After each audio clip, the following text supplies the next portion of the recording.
At the Ivy League school in Smithtown, the student body is up to their eyeballs in supermarket bags, all in an effort to save the planet. We've spent the month really concentrating on our environment and the earth and how fragile it is. And what we've decided to do was to try and bring home to the children what really occurs and how many plastic bags, for instance, we use over the course of a month just in bringing things home from the supermarket.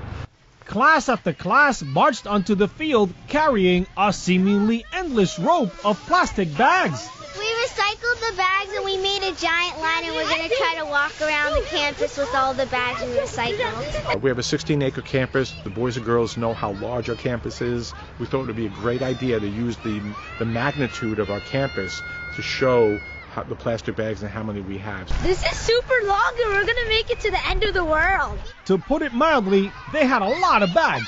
The line of bags that was supposed to go from one end of campus to the other is now on its way back to the beginning. I'm actually very surprised. I didn't think there'd be these many bags at all. I thought maybe the size of a football field at the most, but this is just outrageous. I'm probably going to recycle all the bags that I have at home.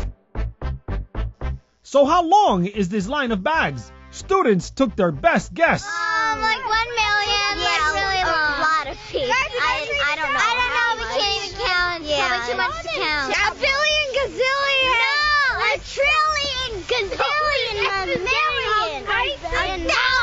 While a trillion gazillion million feet may be a little bit on the high side, we caught up with Ruben as he gathers concrete data.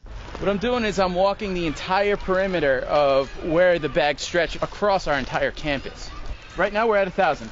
Okay. 1,000 feet. This is a lot of bags. This display of plastic will stimulate conversations about conservation.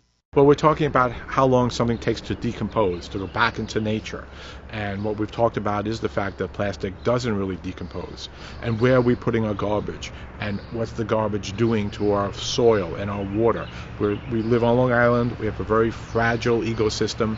And that ecosystem is in jeopardy. We revisit Ruben as he reaches the end of the line. All right, we have 1,634 feet and 8 inches. That would be about a third of a mile. To put that into perspective, the Empire State Building is 1,250 feet. Even if you include the communication antenna, this 1,634-foot line of bags surpasses the tip by almost 200 feet. Fairly small population school. Imagine what a full public school would do. That would be insanity.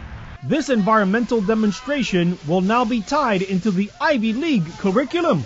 Rather than learning from textbooks, we're learning from experience. We used math, we used science as components to this. Certainly we talked about miles, yards, and how many yards are in a mile, and those kinds of parameters, so that when we finally did lay the plastic bags end to end, and we did spread it out over a third of a mile, we'll now go back and we'll talk about how many yards that is, how many feet that is. You can talk about science components of how long it would take a plastic bag to decompose, and what does that do, and what are the chemicals that are used to make the plastic bags. So at Ivy League, we spend that kind of time. They're relevant lessons that youngsters walk away with. Our kids are not going to forget what they did today, and then apply that to their life in addition to their studies.